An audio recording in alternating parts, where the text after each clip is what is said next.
Welcome to another episode of Beyond the Deal with Vehano Joseph. This is a show dedicated to all levels of entrepreneurs looking to scale and improve their lives. So let's dive on in with our next guest. Hello, Beyond the Deal Nation. Welcome back to another episode where we uncover strategies, insights, and lessons that help entrepreneurs, investors, and business leaders scale their success and build long-lasting wealth. Today, I'm excited to welcome Brian Bell, CEO of Bell Street, a company that's making huge impact in the commercial real estate space. Brian is an experienced entrepreneur with a passion for scaling businesses and developing leadership teams.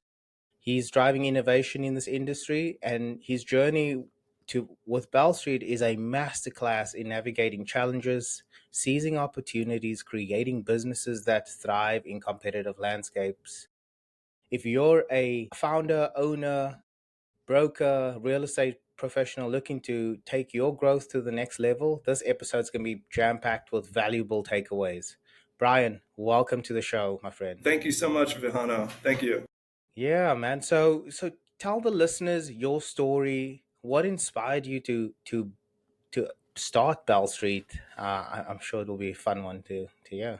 And also and go back to the beginning. Where did it all start? Like your career? Because I think a lot of people have this misconception that everybody's a startup genius. Like some of us have come through different paths, and I love to highlight that. Yeah, I mean, I was always never really the one that would I fit in the normal box growing up, and I realized that because I was very just an independent thinker. I was even in high school, I just thought it was kind of boring at the time, and I ended up actually dropping out of high school. Yeah, and I don't know if you even knew that about me, Bahana, but I got my GED a few years later, and I just did sales jobs from like 17 to like 25. And, I sold everything, like everything you think of. I sold women's shoes, sold cable door to door. I worked doing B2B on cell phone sales. I sold pretty much a lot of different products. I worked at Radio Shack at one point. I did sold, some other telecommunication products, mostly in the telecommunication realm. Yeah. And then, I was at, and then I ended up, I was selling door to door, and I ended up at like a Christian poker game one night, and I met a professor, and he's like, you should go to college. And I was like, no, I'm Yeah. doing pretty well. I'm working 20 hours a week, making close to 100,000 a year. Doing door Yeah. to door sales. I'm crushing it. And then '08 happened. The market kind of fell out. A lot of people were looking at like, oh, okay, I don't need cable anymore. I'm cutting out my expenses. The water tap was like turned off, and I was like, well, okay, this is a great time for me to reset and recreate myself. So '09, I signed up, and I was like, well, all right, let me go see what I'm going to do. So I had a mentor. He got me into the University of South Carolina, and I was originally studying mathematics and statistics, and did that for about 2 years. And I was looking around one day. I was like, gosh, all these people are so nerdy, and I was like, I need to go to like business school. They were always wearing suits. There was a little bit more pizzazz in that space. So keeping my statistics background, ended up going to accounting. And I was dating a girl at the time that studied accounting and ended up going that route. And so studied accounting, and then kept my statistics background. I got out of school. Day one, I started a property management company after I got out of school. And I did a few internships for a lot of people in tech, and I started a property management company managing multifamily in Charleston. And I lived down on Seabrook Island for a while. And it was a good venture. I was mostly learning that company was mostly about my processes. Like I was learning like how to manage something and manage the cost. But I didn't know how to generate revenue. I was just maintaining. I was given like a huge portfolio from day one. My job was just to maintain it. And so that happened for about a year, and then I went into work in like tech accounting, as like a controller for a tech company, and then I also worked in taxation for a little stint, just doing small tax returns for like sub $10 million companies, and And I was just like, all right, this is still not what I need to do. I'm used to coming back from. I'm used to being in sales. Yeah. So my landlord was a developer of multifamily mixed use product, and I asked him, I was like, hey, can I work for you for free? And so he would send me these underwriting projects, and I would underwrite them. And he was out of Greenville, South Carolina, and so I did that for about a year after hours, after working 50, 60 hours a week in the accounting world, which you know about, Vehano. Yeah. Yeah. And and then I was like, all right, well, he's like, well, I have this opportunity to be an ops guy in Greenville, South Carolina. You're going to have to move here. And I was like, well, okay, well, I don't want to do that. Just bought a house in Columbia, South Carolina. So I was like, all right, well, I'm living out of like a Ramada Inn Sunday through Thursday, and I'm helping them start this brokerage firm from scratch. So we don't have anyone yet. We have like 5 people. And so I was helping them set up the infrastructure for us to take it to like 5 markets. So now they're in Charleston, Greenville, Asheville, Charlotte. Well, they bought the Charlotte office. I didn't really help with that one, but mostly through the Carolinas and help them set up that infrastructure. And I'm sitting here and I have the sales experience. My whole life I've done sales. And then a lot of the guys are like, well, I'm not going to listen to you about how to do sales. You're the ops guy. And I was like, no, you don't understand. I know how to sell. So I asked the owner, I was like, hey, can I go into sales? And he was like, no, I want you as the ops guy. And him and I got in a little argument. And eventually, the next year, he let me go into sales, and I was like top producer that first year. I did 19 multi-family transactions my first year, and Wow. that's when I realized, like, all right, What year was that? that was in 15. Okay. Yeah, So also we're on the upswing of the multi cycle. So yeah, yeah, what a time. Yeah. yeah. And I was selling a lot of mobile home parks too, and I was typically selling stuff 10 to 100 doors, B Yeah. class, C class product, Yeah. and that that's when I really realized, like, all right, there's something here. I really like doing sales. And then at that point, my wife finished her PhD and she wanted to move back to Atlanta. And she wanted to get a job there somewhere. We didn't know what we were going to do. And I didn't know anybody in Atlanta. And so I was like, all right, well, I have $40,000. Let me move to Atlanta and let me just, I can repeat what I just did my first year in 10 months in South Carolina. Let me go do that in Atlanta. So I get there and I start cold calling and start building a business. First year I did 16 deals. I think that was election year. So it was a little slower. And, it really started ramping things up. And I was working for another, uh, you know, larger firm that I just went to a different office within the same brand I was working at. And I didn't really care for the culture. At the time, the culture was kind of small, wasn't really.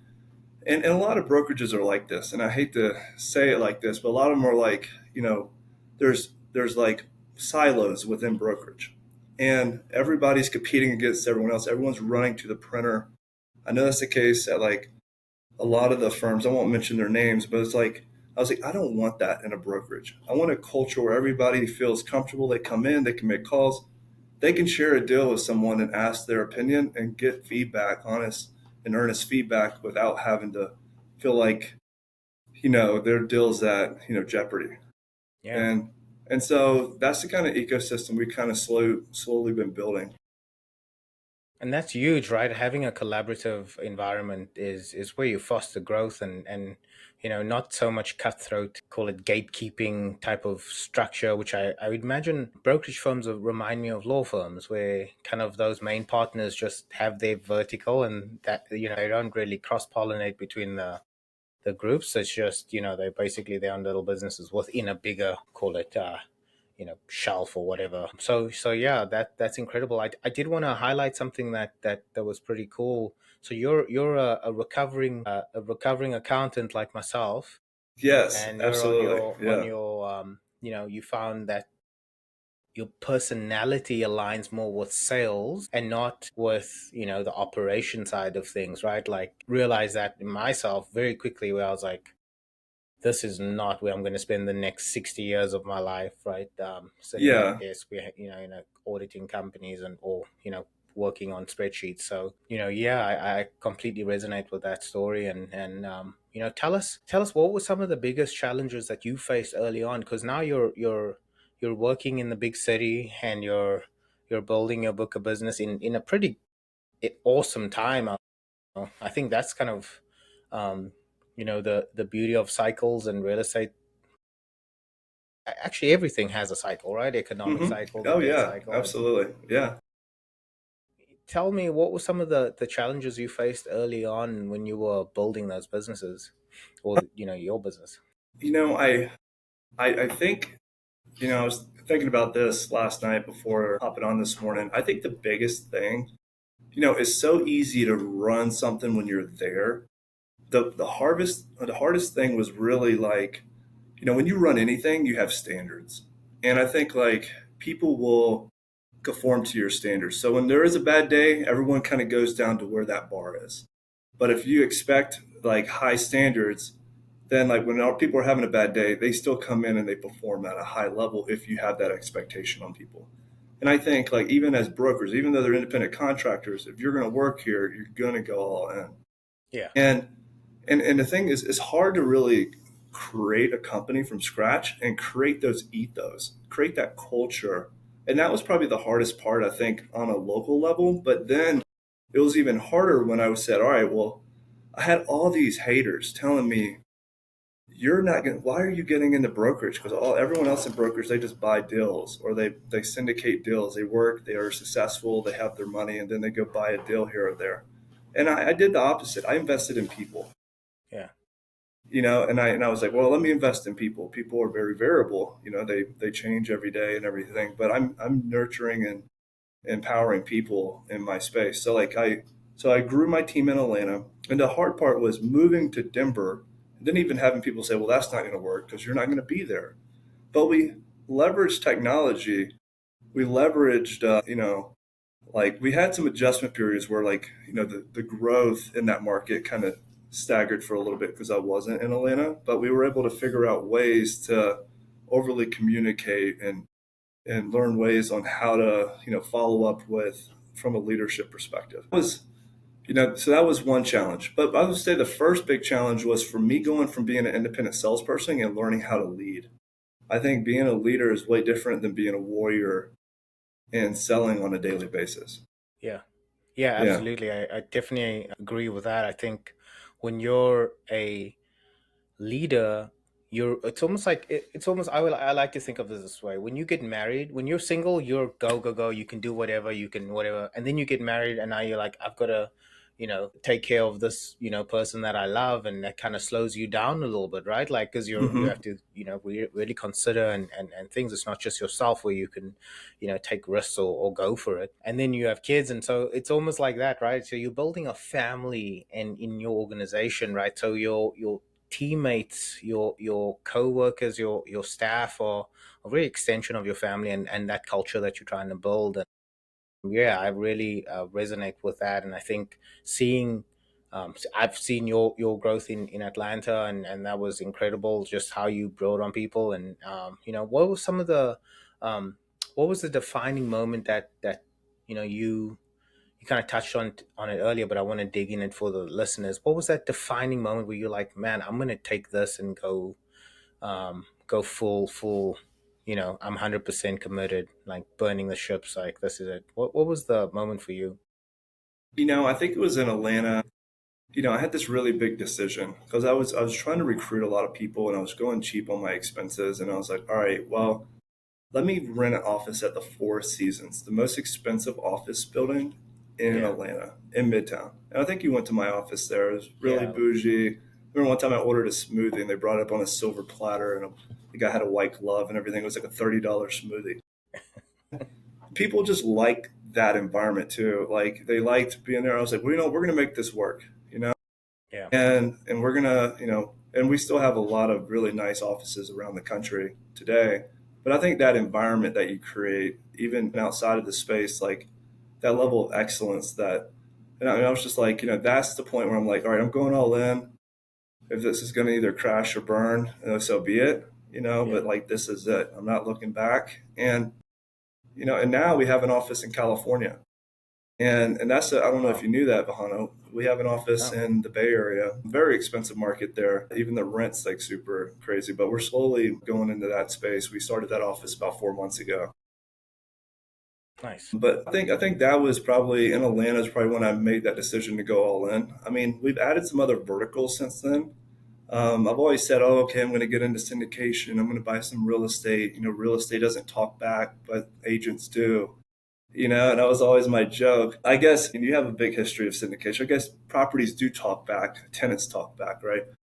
Properties talk back and the weather talks back with all these storms and things, yeah? Right? So Yeah, they're yeah. always talking to you. So I guess it's a tick for tack there. Yeah, But yeah, no, it's just I just that was probably the defining moment yeah, I of love when I that. was like, all right, I'm going on. And now we're selling businesses. That was a new vertical we added probably about 8 months ago. We went to an IBBA conference and we're getting certified. We have two or three people. We require a certain certification, but we're selling Main Street Okay. businesses, no Yeah, larger businesses. Typically stuff like 2 million EBITDA, um, to 3 million EBITDA or less.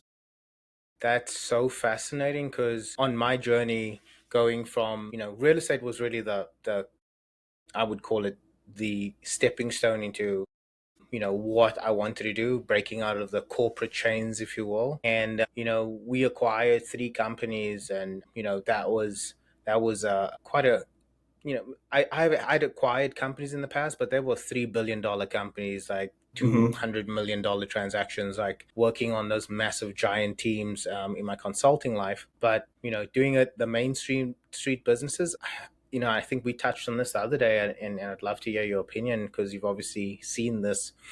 But I was at a conference about a year ago, and they were talking about how Main Street and just the general mom and pop business owner that really drives America in this day and age, right? If you look at, in my opinion, being a foreigner that's come to the US, the US is a the economy is made up of these little mom and pop businesses that are just doing, like, they drive the economy, they employ the people, they get the services done. It really is built on people that have taken the risk, and that frontier mentality of like stepping out. And you see it everywhere when you look on Main Street. You see it everywhere, from the wash and fold laundromat to the car wash to the convenience store. It's people that are taking everyday risk to build something greater for themselves. And the problem that or the challenge that we're going to be facing in the future here is that a lot of these Main Street companies don't really have any succession plans, or their kids have gone to college and they've been brainwashed into the corporate world, and they don't want to be involved in that. And if you're a savvy entrepreneur, there's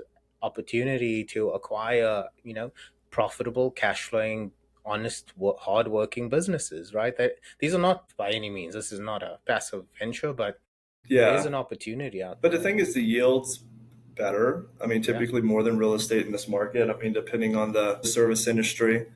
But like, you're right. And a lot of them, they're lacking tech. Like, literally, like we got a guy we're meeting with. He has probably 400,000 in equipment. We met with him yesterday, and he has like a tree yeah, trimming business. yeah. And, Super profitable. yeah, and he's doing about 500 EBITDA.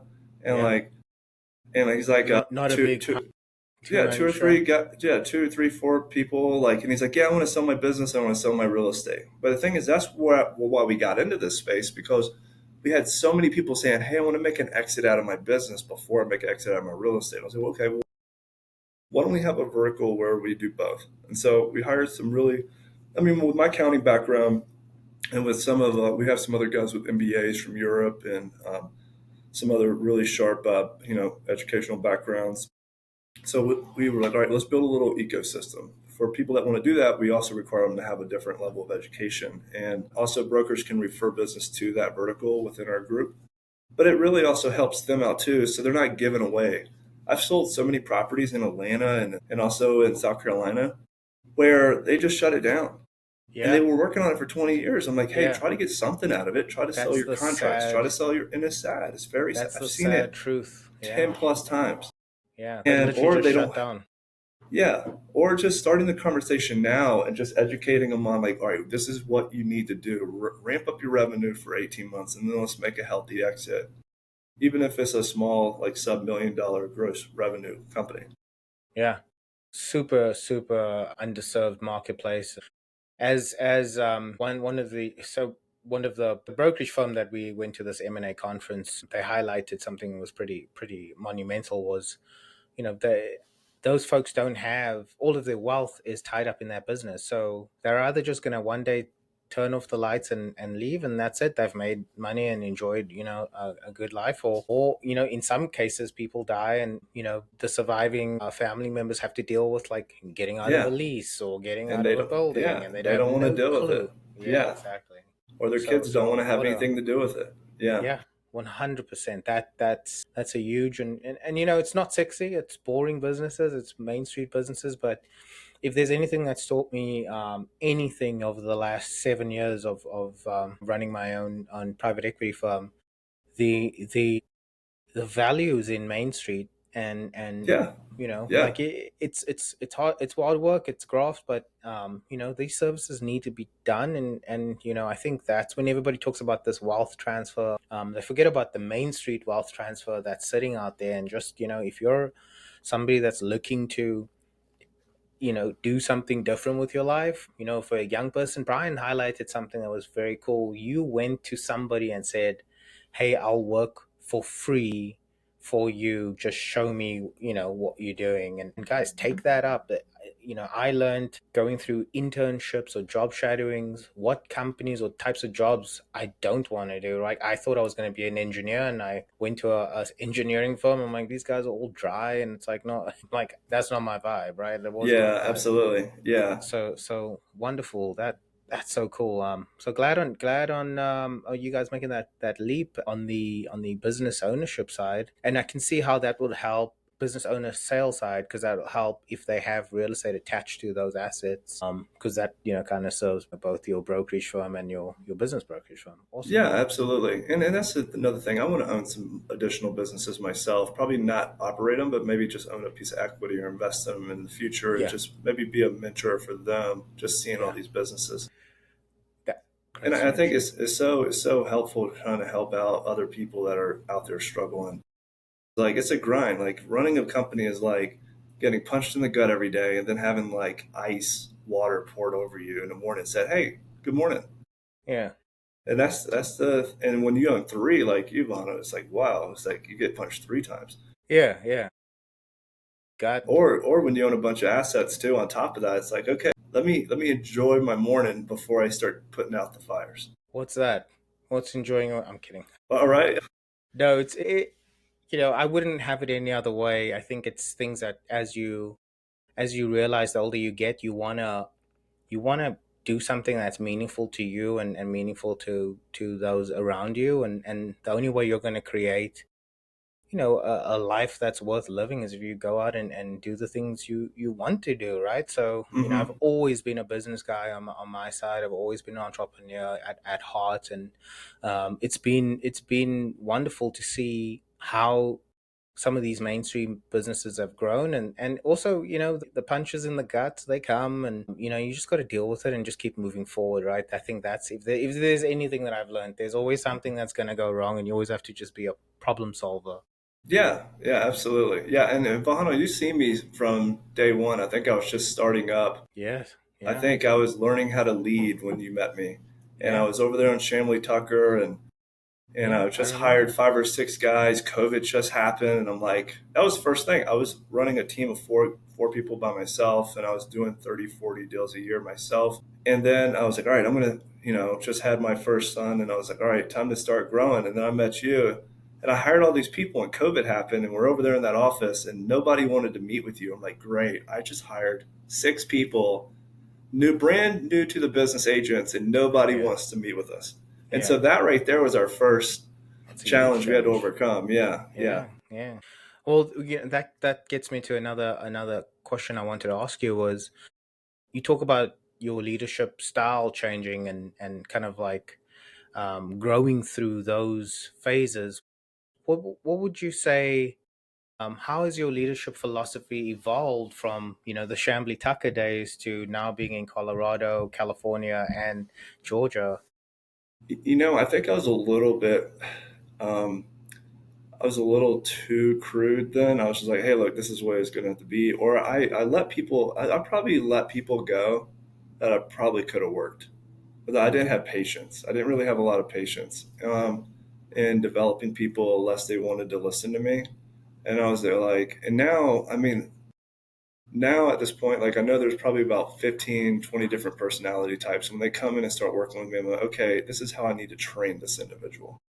I don't need to be like, really direct with them. I just need to like really give them piece size information and really be supportive. And then so there's all these different approaches that you can help, develop people and give your experience back to them instead of just thinking that everyone's also going to be like you too. Cause that's what I Yeah. expected. Cause I was, when I got into commercial real estate, I bought a textbook, commercial real estate financial analysis. It was like a thick 500-page book and I went to the hookah bar twice a week after work as an accountant, and I just read it. And then I underwrote these deals for this owner in Greenville, and I was like, all right, not everyone's just going to read a textbook and be nerdy like that, and then say, all right, let's go. And so it's like, how do people learn? And learning how to get them to see the vision that the company has is what I'm mostly doing now, and Yeah. also helping put out fires, Yeah. and helping people with their deal flow. I think that that's really important, right? As you grow any organization that has team members in it, it's not so much, and I agree with you 100% because I went through the same thing where I just expect everybody to be at that level because hey, this is Yeah. your job. This is how you earn a living. I just expect more of people or the level that they're at. And what I've learned over the years has just been like, well, people and their personalities need to align with their job types and roles. Hmm. So we spend a little bit of time before we bring people on, understanding what personality types they have, and Yeah, yeah. that's been huge. it's been It's it's it's been it's helpful. it's kind of like a book. I think it's an older book. I think the guy that wrote the book actually coached the Clemson Tigers while they were like top champions every year. It's called the Energy Bus. And I've listened to that a few times, but it's really neat because it kind of says, all right, what is your role here? Like, what are you taking responsibility of? And where's this person's seat on the bus? And so, I thought that was a good book, and I definitely needed to read it while I was like getting going and learning about different leadership styles.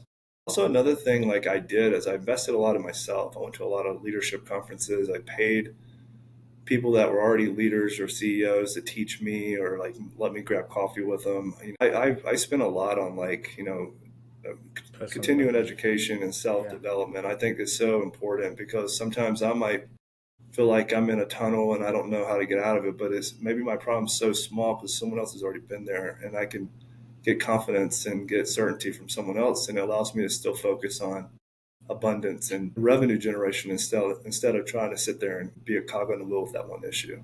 Yeah, no, that's valuable. That was actually one of my follow-up questions here was what advice would you give to, entrepreneurs struggling with, delegation and scaling their business? So I would you say kind of, invest in yourself. Like I've invested hundreds of thousands of dollars just in myself. yeah, Like I, yeah, I'll fly to a conference and I'll go sit somewhere, kind of like what you do. I know that's what I like about you, Vehano. Like you'll put your money where your mouth is, and you'll go invest in different things that even if you got one thing out of it, it gave you an edge. It was worth the 15, 20,000. it's worth every second that it saves, right? Because your time is valuable, and so if you can shorten that distance to achieving your goal by listening to somebody that's been there, that's done it, or yeah, you're not. It's never the full. I don't in like the magic pill that gets everything done, but I do believe Yeah, that there yeah. might be like some sort of shortcut or something that you can learn from that experience. Hmm. So Yeah, yeah. like for example, like right now we have business coaches that help us out more on like the fractional CPA side. We have consultants that help us on enterprise growth. We have consultants that help us at internal like sales approaches. I have a personal trainer that I have in my ear that yells at me about not getting to the gym enough. I mean, my wife's like, "Why do you need that?" And I was like, "No, I was like, for sanity. Like Yeah. when you're running a lot of stuff and when you're on a plane every other week, you got to stay healthy. Like all you have is your health, and you have to have that framework." Another thing I would probably say for new people, visualize their goals and, don't worry about what people say.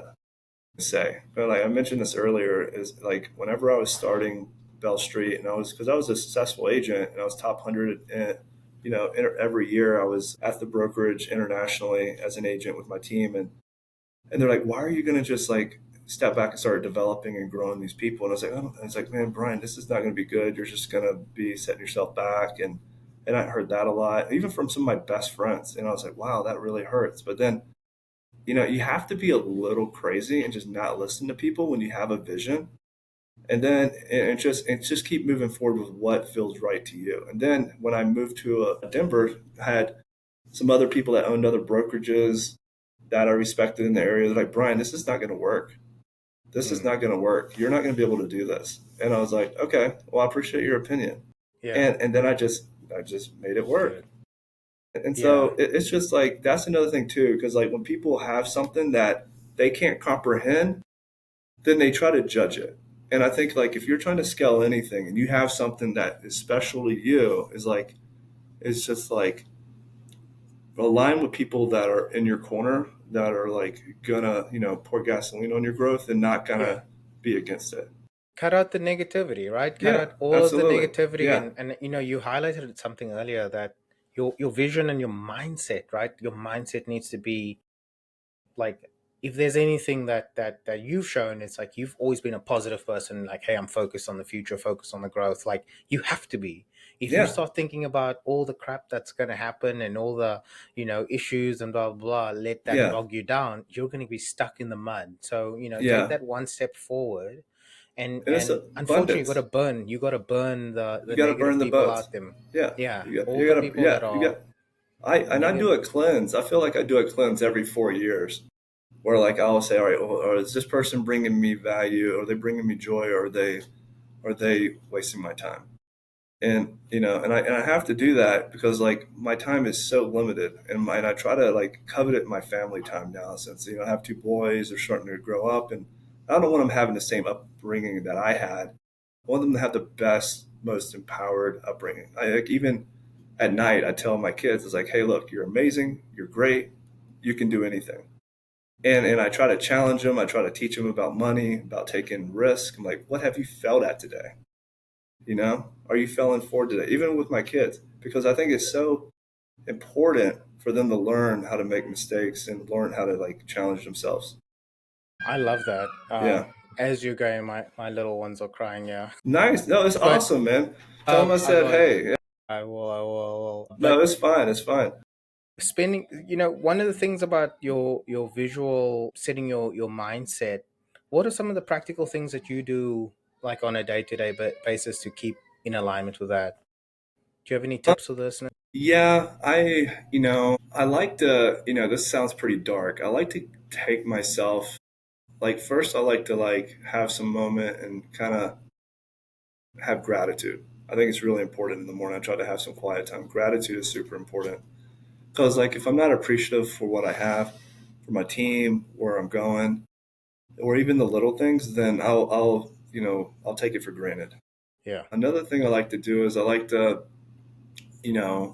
tell myself, I normally set like 100-day goals. And I'm like, all right, this is what I need to accomplish in the next 100 days. And I'll tell those to myself. This is what I'm going to do while I'm on the way to work. And then this is the dark part. I like to think like, what's at stake if I don't do anything?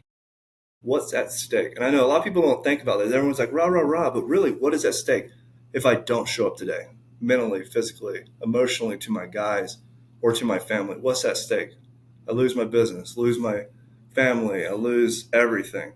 Like that's what's at stake if you don't show up every day. And it's really good for you to like think about that for a second. It's like, all right, what's at stake here?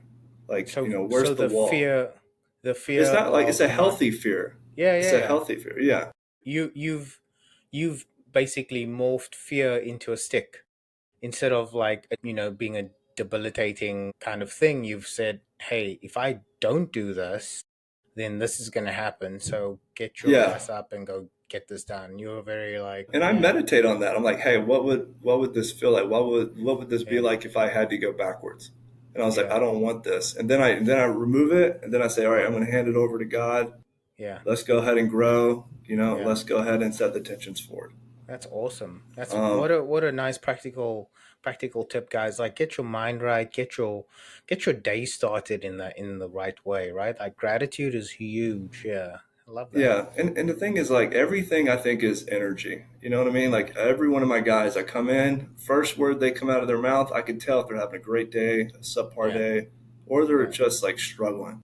I've had Yeah. agents I had to say, hey, just go home, go to the gym, you know, or like go to this workout class. Here's $20. Like, go get out of the office. I don't even want you around today because you're not going to be productive. Go recenter yourself, you know. Yeah, And that's so, like, it's important. like, how do you, because, like, whenever you're a CEO, you're really like chief energy officer, really. Like, you're like, all right, how can I boost the morale of everyone around me in Yeah. the office to be like, hey, look, the market's incredible. Last year, we were at 43% growth over Yeah. like the year before. And Yeah. it was amazing because every broker we talked to had the Yeah. worst year last year. It was election year and also the higher interest rates. But Yeah. we ended up doing like 43% more revenue last year than we did the year before. Yeah. And this year, with Trump in office, we were expecting a lot, even better gains. We've already put 500,000 under contract in the past 20 days. Amazing. Yeah, so it's going to be a great year this year. We'll see a lot of, I mean, at least for the first 3 quarters until there's Yeah. some adjustments. Yeah. But we're taking advantage of the moment. Yeah. Yeah. I think, yeah, I would agree with that sentiment. I think there's definitely not anymore an air of confidence, but I think it's become more clear that, hey, America's back on top again. We're not, dealing with what we've been going through for the last 4 years.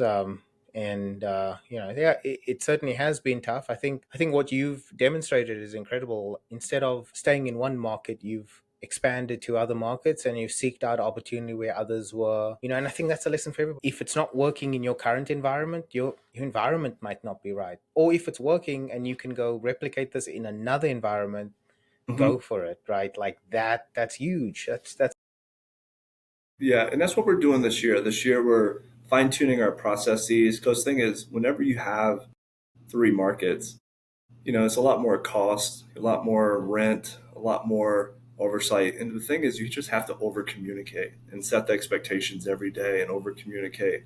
Like, I've already talked to everyone in my Atlanta office this morning, and I'm in Denver. I've already talked to each one of them for 10 minutes this morning. yeah. And which is already amazing. And I'm already working on some deals with them. And yesterday I had like a good 20-minute call with our guy in California, Amit, and he's crushing it. He was already a top producer, and I'm grateful to have him on the team now. We're going to build a little ecosystem and little multifamily team out there around him. I mean, think about Yeah. this, Vahana. A 4 unit goes for like 4 million It's or like crazy. It's 3.5 million. it's Isn't that insane. crazy? Yeah.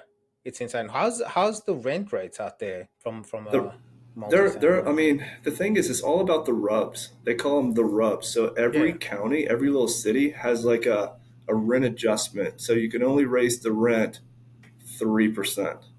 So the taxes are on, once you buy a property there, you can only take the taxes. Every county has a different tax increase rule. So like, you can own a property for 30 years and have like a fixed rent on, it's going to fix tax. But what you do is you build back on the water, the garbage. You just, even like on a lot of the very, very small things, it's almost like a net lease product out there, but you're still getting a 3 or 4% return, and people are buying that.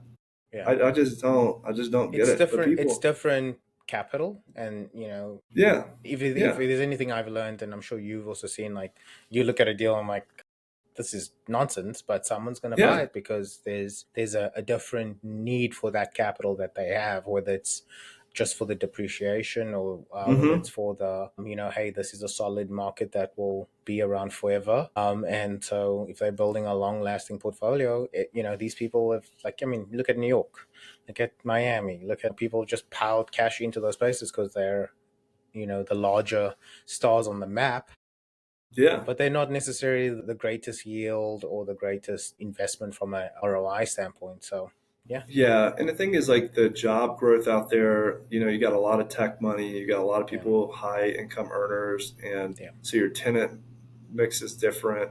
Yeah. I mean, and I'm still trying to wrap my head around that the market. It's just so crazy. It was one of the most, Wow. actually, I think it is the most expensive market in the country, Yeah. San Jose, Yeah. the Palo Alto, where we have our office, and it's just unreal.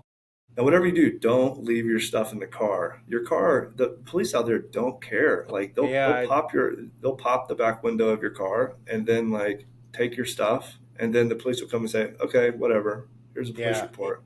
Yeah. They I think they have rules up there where it's like up to $950 you can shoplift and you won't get arrested, something like that. Or Yeah, one, yeah. The rules in nuts, California are nuts. just it's a different Yeah. world. Yeah, Yeah. just to I'm excited about the growth and doing business in that market. I think it's going to help us because right now we're Yeah. looking at New York and we're looking at Austin, Yeah. Texas, and we're looking at Tampa Yeah.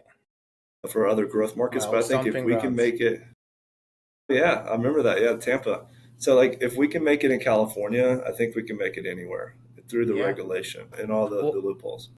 one thing I do provide a one-on-one mentoring program and to real estate entrepreneurs looking to scale their businesses, and the Hmm. folks that I have in the northeastern pockets like New York and Jersey and Delaware, some students in PA.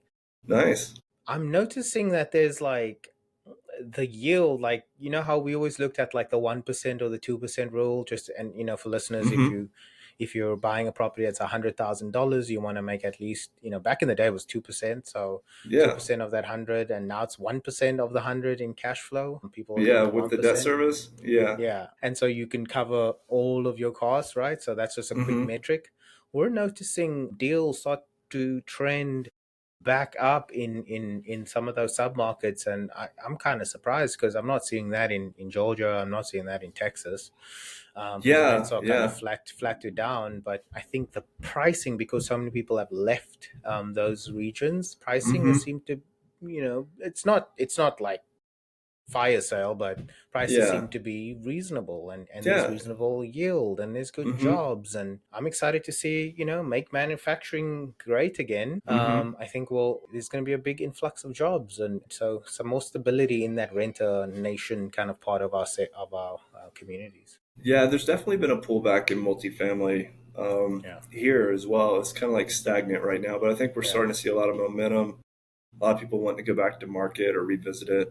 I think, yeah, we're definitely seeing. I mean, like for office product, even in Atlanta, we're seeing stuff at 10, 11, 12 cap on C and B product. We Hmm. have some office product here in Colorado that's at a 14 cap. But Wow. I mean, that's, a You're lot of taking people the have, risk, right? You're taking the risk yeah, in those, and yeah, you but should get a high reward. Yeah. You there's got a there's 70 or 60. Here I think is still pretty, here people don't go to work like they do in Atlanta, which is like people here. It's weird. This is a really weird ecosystem where they're our kids go remote. to school.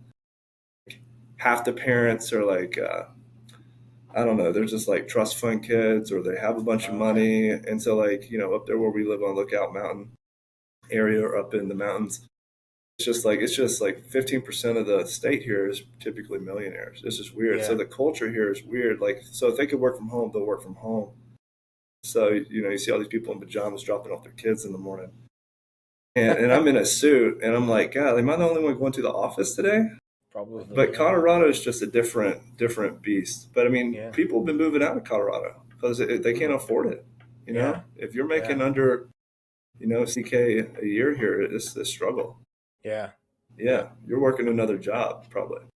That's yeah, that's unfortunately the ugly truth with inflation. There's two Yeah. sides of that coin, right? You want it for your stock portfolio and your real estate portfolio, but for the everyday bread basket, it's really tough. It's really tough on people, and especially people that are trying to form households, right? Like that's part of the American ethos is to move out of your parents' house. I saw there was a stat that the average person now has moved up to like 27, 28 before they're moving out of their Hmm. parents' house. Well, They're Vahano, still living at home. I didn't know you were coaching people.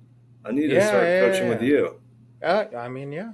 I Yeah. mean, Yeah. we've added informal, right? Yeah, no, Yeah. I started that about a year ago. Okay.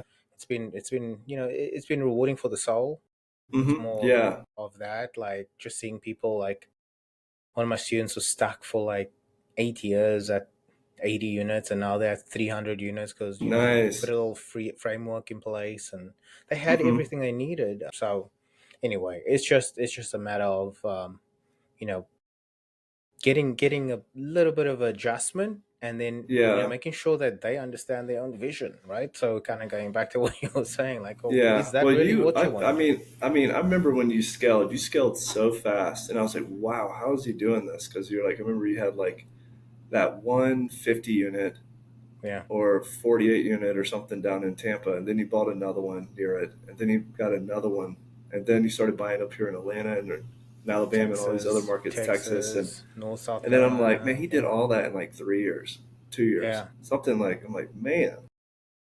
Yeah, and I think it's just, providing yourself with luck, right? Like Hmm. executing every day, having that right energy, right? And then Yeah, just yeah. going out and seeing, and I mean, in my opinion, we grew slowly compared to our competitors. Well, you They started from scratch. You didn't buy Yeah. anyone out. Like you Yeah, did yeah, it yeah. organically, which Yeah, is no, it's a startup. that's yeah, yeah. Yeah.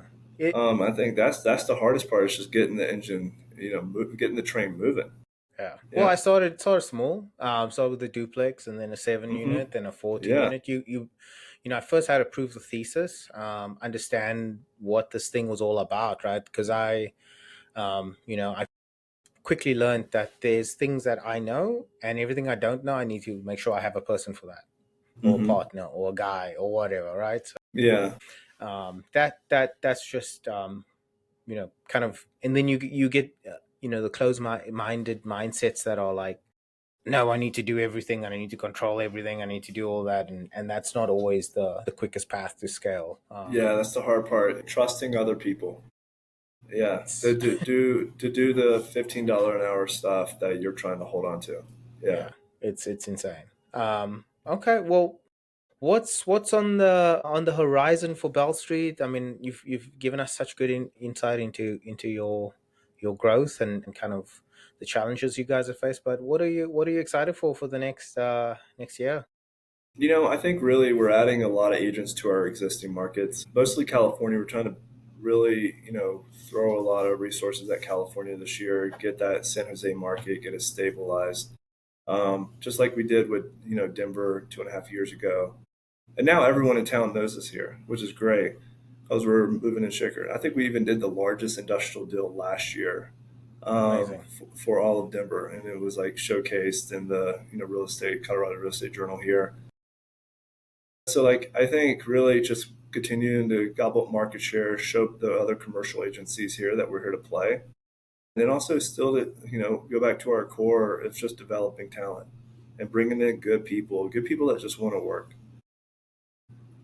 Just with my background and like, with, not coming from loads of money, like it's just really rewarding for me to say, hey, look, this is what you can do. Come into a space, interrupt your financial pattern of what you were taught that you were going to have to conform into, and like let's make you some money. But of course, you got to understand like the people we're hiring, they have finance degrees, they're educated, they put themselves through school to some degree. We're not just bringing off people off the streets, but like it's just letting them see that hey, they don't have to work the 8 to 5 if they don't want to, Yeah. and make 50, 60K W2. Or come join the 6 to 9 and make 300,000. Right? Yeah, yeah, absolutely. It's Yeah, worth the grind. Yeah, I think when you yeah. can steer your own ship, and set your own sail, and not be beholden to corporate, Hmm. structure where you really have little to no input, I think that's a easy play in my opinion. But awesome. Well, Brian, this Yeah. has been amazing, and thank you so much for sharing your journey with us, Hmm. and your experience. I look forward to getting the feedback from our listeners, and staying in touch with you, my friend. Yeah, absolutely. Yeah. And they can find us on bellstreet.com or on our podcast at Chatting on Bell Street. Amazing. I'll add all your links in the bottom, and Okay. for people to get a hold of you. Amazing. Well, I love that. I've Just, got I've got I've got yeah, someone you're knocking being on my paged door. here. Yeah, Yeah, that's they're like, awesome. Yeah. Yeah. But no, awesome. Well, send my love to the family, and I'll talk to you soon. Will All do. right. Thank you, Brian. Have a good Thanks, one. man. All right. Bye bye.